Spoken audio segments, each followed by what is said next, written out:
Pakistan cricket team की कारकर्दगी पर खासी बहस मुबाहिसा इस वक्त भी जारी है। गुफ्तगू हो रही है कि होना क्या चाहिए, पाकिस्तान के मुस्तकबिल को हम कैसे बेहतर कर सकते हैं, बिलखुसूस उस खेल में जहां पर पाकिस्तान के 25 करोड़ लोग बरह रास्त इससे जुड़े हुए हैं। और ये ऐसा खेल है जो इत्तेहाद का सबक देता है पाकिस्तान में। ये सिर्फ खेल नहीं है, ये एक बहुत बड़ी स्पोर्ट्स की इकॉनमी है पाकिस्तान में। अगर आप क्रिकेट प्लेयर को देखते हैं तो उसके साथ साथ जो फैक्ट्री इसकी जुड़ी हुई है, जो इसके इक्विपमेंट के लिए काम करती है, तो आपके पास हज़ारों लाखों लोग उससे भी जुड़े हैं। तो क्या हम इसको ऐसे ही नज़रअंदाज कर सकते हैं कि जो है जैसा है की बुनियाद पर आगे बढ़ा जाए, या फिर इसमें कुछ बेहतरी और इस्लाह की भी ज़रूरत है? पाकिस्तान भर में हर सतह पर एक चिंची ड्राइवर से लेकर एक हवाई जहाज़ के पायलट तक ये बातें हो रही हैं कि इस खेल को हमने बेहतर कैसे बनाना है। इस पर हम काफ़ी दिनों से गुफ्तगू कर रहे हैं। हमारे माहिरीन, पाकिस्तान क्रिकेट बोर्ड के जो साबिक चीफ सेलेक्टर दोनों शोबों में, आपको ये जहन में रखना चाहिए कि यहाँ पर जूनियर सिलेक्शन कमेटी के साबिक सरबराह भी हैं और सीनियर सिलेक्शन कमेटी के साबिक सरबराह भी हैं, और पाकिस्तान के 2 साबिक चीफ सेलेक्टर हैं, पाकिस्तान के एक कप्तान हैं जिनमें शाहिद आफरीदी साहब भी हैं। तो ये गुफ्तगू आपने सुनी। आज हमारे साथ इस ख़ास सेशन में मौजूद हैं, एडवाइज़र हैं समा ग्रुप के, तज्ज़ियाकार हैं, समाजी कारकुन भी हैं, और उसके साथ साथ सियासत से भी बड़ा गहरा ताल्लुक़ है, क्रिकेट से भी बहुत गहरा ताल्लुक़ है। पाकिस्तान के कई क्रिकेटर्स के साथ ये क्रिकेट खेलते भी रहे हैं। जनाब चौधरी मोहम्मद अकरम साहब यहाँ पर मौजूद हैं। अस्सलाम वालेकुम चौधरी साहब। थैंक यू, बहुत बहुत शुक्रिया आपका। चौधरी साहब, क्या वाकई कोई तवज्जो नहीं है किसी की, किसी को कोई फ़िक्र नहीं है कि पाकिस्तान का एक मकबूल तरीन खेल जो जोड़ता है, इत्तेहाद का सबक देता है, पाकिस्तान को दुनिया से जोड़ता है, और एक बड़ी स्पोर्ट्स इकॉनमी है पाकिस्तान की क्रिकेट में, हुक्मरानों की तवज्जो इस तरफ होनी चाहिए या नहीं होनी चाहिए? और आपको लगता है कोई इस हवाले से भी सोच विचार? मेरा ख्याल है ये हमारी भी ज़िम्मेदारी होनी चाहिए। हम लोग जो टीवी चैनल्स के लोग एनालिस्ट हैं, पैनलिस्ट हैं, साबिक क्रिकेटर हैं, मौजूदा क्रिकेटर हैं, उनकी भी ज़िम्मेदारी होनी चाहिए। और आज पाकिस्तान की क्रिकेट टीम जिस हालत में अमेरिका में होगी, जिस मेंटल स्ट्रेस में होगी, और जो बैशिंग हम 24 करोड़ अवाम उनकी कर रहे हैं, वो अगर हम put our self in the shoes of them, तो हमें उसका अंदाज़ा होना चाहिए। ठीक है, वो प्रोफेशनल क्रिकेटर हैं, उनकी अपनी ज़िम्मेदारियां हैं, लेकिन बीइंग नेशन हमारी भी कुछ ज़िम्मेदारियां हैं। हमें भी ये असेस करना चाहिए कि क्या ये नतीजा 12 खिलाड़ियों के खेल की वजह से निकला, या जो खेल क्रिकेट के साथ गुज़श्ता कई सालों से खेला जा रहा है, जिस पर हम सब लोग कहीं ना कहीं हिस्सा बने। मैं जब भी कभी पाकिस्तान की आज की मुआशी तबाही और बर्बादी को देखता हूँ, तो मैंने उसकी वजूहात को जब भी डिग करने की कोशिश की है, तो मैंने उसका ज़िम्मेदार पाकिस्तान के अवाम के साथ साथ पाकिस्तान के हुक्मरानों और हमारे अपने निज़ाम को पाया है। पाकिस्तान की भी जहाँ आज तबाही हुई है, उसमें निज़ाम का अमल दरामद है, अमल दखल इस हद तक है कि हमने उस पर कभी गौर नहीं किया। और यही क्रिकेट का है।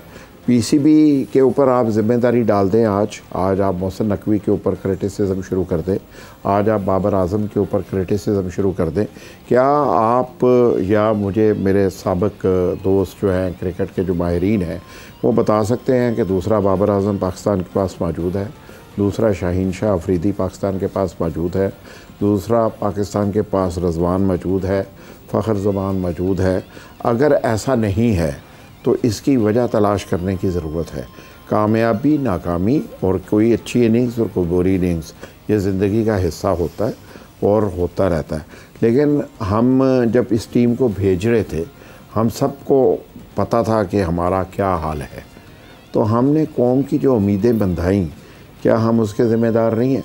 आप यकीन मानें कि जो कौम ये सोच रही थी कि उनकी टीम बेस्ट ऑफ 4 हो सकती है, बेस्ट ऑफ 3 हो सकती है, या सुपर 8 के मरहले में पहुंच सकती है, तो आप इस टूर्नामेंट को अगर देखें, कल जिस तरह ऑस्ट्रेलिया स्कॉटलैंड से जीता है, तो आपको बहुत से सवालों का जवाब मिल जाना चाहिए। लेकिन जहां कौमें अपनी टीमों के साथ होती हैं, जहां एडमिनिस्ट्रेशन की सपोर्ट हासिल होती है, जहाँ इंफ्रास्ट्रक्चर पर काम हो रहा होता है, वहाँ नताइज प्रोड्यूस हो जाते हैं। पाकिस्तान में ना इंटर स्कूल्स है, ना इंटर कॉलेजेस है, ना इंटर यूनिवर्सिटीज़ है। पाकिस्तान में क्लब क्रिकेट ख़त्म हो गई है, पाकिस्तान में इंटर सिटी क्रिकेट ख़त्म हो गई है, पाकिस्तान में डिपार्टमेंटल क्रिकेट ख़त्म हो गई है, पाकिस्तान में प्रोवेंशनल लेवल पे कोई क्रिकेट मौजूद नहीं है, पाकिस्तान में 2-2 कनाल के घरों में स्कूल बन चुके हैं, कोई प्ले ग्राउंड मौजूद नहीं है, कोई बच्चों को मिंटो पार्क नहीं मिलता, कोई बच्चों को जीसी का ग्राउंड नहीं मिलता, बच्चों को एफसी कॉलेज का ग्राउंड नहीं मिलता। पाकिस्तान की हाउसिंग सोसाइटीज़ स्पोर्ट्स की फैसिलिटीज़ नहीं देती, पाकिस्तान की हुकूमत इस पर तवज्जो नहीं देती और हम चर सर उठाते हैं, भाग दौड़ते हैं उन 12 खिलाड़ियों पे। तो वो 12 खिलाड़ी भी इसी निज़ाम का हिस्सा हैं, वो भी हम में और आप में से मौजूद हैं। जितना एक मेरिट पे हम अपने अपने काम कर रहे हैं, फिर उतना ही मेरिट पे वो भी अपना काम करते हैं। मेरा ख़्याल है कि मिन हैसुल कौम और हमें एज़ एक्सपर्ट्स भी इन चीज़ों पर गौर करने की ज़रूरत है कि हम कहाँ खड़े हैं, और उसकी सर्जरी की ज़रूरत नहीं है, उसमें बेहतरी की ज़रूरत है। और हमें गौर करना चाहिए कि गुज़श्ता 25 साल की गलतियाँ क्या हैं।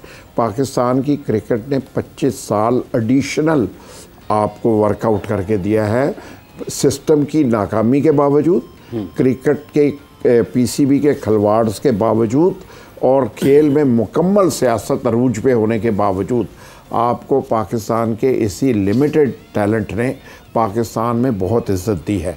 पाकिस्तान की क्रिकेट टीम में आज भी अच्छे नंबर्स पर इंटरनेशनली खेलने वाले प्लेयर मौजूद हैं, लेकिन उसके बावजूद अगर आज हम इसी तरह अपनी टीम को बैश करेंगे कि वो खिलाड़ी कोई यूएई चला जाएगा, कोई हांगकांग चला जाएगा, कोई सऊदीया चला जाएगा, पाकिस्तान नहीं आ सकेगा। मेरा ख़्याल है इस तर्ज़ अमल को तब्दील करने की ज़रूरत है। हमें सोचना चाहिए कि हम कहाँ पे गलत हैं। वो तो उनसे तो गलतियाँ हो गई हैं, लेकिन हम अपनी गलतियों का एहतसाब भी तो कर सकते हैं। यानी मुझे तो हमारे पैनल में मुश्ताक होते हैं, और बांग्लादेश की टीम सुपर 8 पे चली गई है, किसी को तवक्को नहीं थी, सबको ख्याल था कि श्रीलंका की टीम चली जाएगी। आपकी टीम के साथ कोई कोचिंग का निज़ाम जो है उसको आप अंडरस्टैंड कर लें। उससे वर्ल्ड कप से पहले जैसे टीम जा रही थी, किसी को ये नहीं पता था कि इस कप्तान के साथ पूरी टीम है कि नहीं है। तो हम तवक्कुआत कैसे बांध रहे थे, और हम यहाँ पे बैठ के कौम को मोटिवेट क्यों कर रहे थे, ताकि वो एकदम गिर जाए और डीमोरलाइज हो जाए। देखें, हक़ाइक़ जो है उनको हमेशा बयान करना चाहिए अच्छी तजावीज़ के साथ, और कोशिश करनी चाहिए कि कौम के साथ साथ क्रिकेट की बेहतरी के लिए तजावीज़ और सोसाइटी का जो प्रेशर होता है ना, वो बेहतरी के लिए होना चाहिए। आप इतनी बुराइयां अगर टीम की करना छोड़ दें और उस निज़ाम की बुराई के ऊपर हम सब पैनलिस्ट, जर्नलिस्ट, मीडिया तवज्जो देना शुरू करें, तो ये प्रेशर बिल्ड हो सकता है और ये प्रेशर बेहतर नताइज प्रोड्यूस कर सकता है। लेकिन मुझे अफसोस होता है कि मैं कल एक टीवी चैनल देख रहा हूँ, वो 3 लोग वहाँ बैठे हुए हैं, उनमें से एक साहब दावा करते हैं कि मैं तो बाबर आजम से बड़ा क्रिकेटर हूँ। तो मैं उस बाउंसर को नहीं भूला जिसके बाद उन्होंने क्रिकेट नहीं खेली। तो मुझे आप ये बताइए कि हम क्या कहना चाहते हैं। उनमें से एक ऐसे क्रिकेटर को भी मैं जानता हूँ जो कहते हैं कि मैंने T20 इंट्रोड्यूस करवाई, मैं वनडे का बेस्ट प्लेयर था। भाई, आप किस तरह माइनस हुए, कैसे एलिमिनेट हुए? तो हम सबको इन चीज़ों पर गौर करने की ज़रूरत है कि हम कैसे बेहतर हो सकते हैं।